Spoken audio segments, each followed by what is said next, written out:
Kajing pulih na kishiti jong Paulus bakut syaki Kristan ha Ephesus. Kalian nang ngabasao kadkot kabanikong hadubahin riu. Ngau koy di na kabancaw try nga karpat ipi bat em ha gorkom kabaya day door bat kata kajing khot syakabala khot ipi. Da kajing sungrit baro bat kajing jamnot. Da kajing Aisha da kaba yakin markaliang ha kajing in. Da kaba pikir ban penne e kajing tali jong omensium ha kajing te lang jong kajing sung.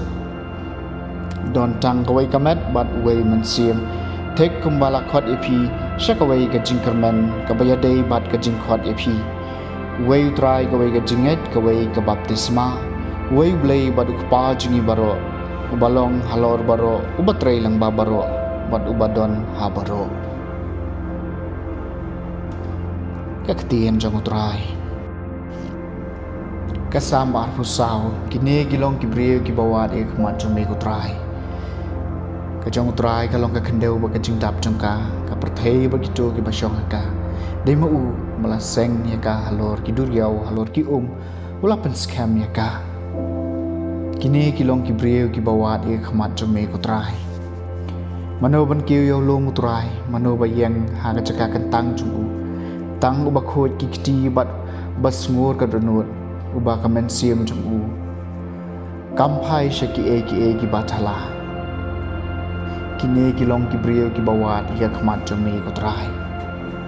Kijingker kun sayo na utray bat kabainong kabadihok na blay ba pen emiu.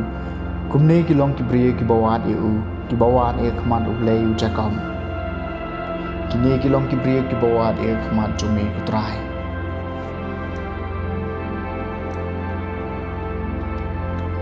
Kajing pulih na gospel bakoi kat ko Lukas kalanong ngabakan ar kat kot san pusaw adu basan bukandai.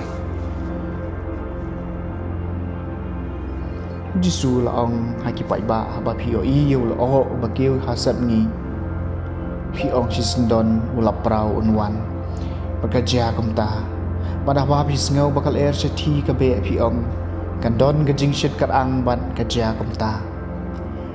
Pigi arsa pinang kumno ban batay kajing long kakandeu bat kasun beneng te balay ken pinang kumno ban batay kani kapor ba menta ban balay pin bisyar daladehi ya kae kapatay kat ba bidang laik bat unong mudu jung pi syaw nong sensyan to yale kat bala bani suk no bat u halenti yo uparing ya pi syaw nong bisyar bat unong bisyar wa it ya pi haw nong abendi ban unong abendi pat unset bendi ya pi ngong hapi pinomi no nangca tat hadu bapindo sildep ia kadam li bak hadu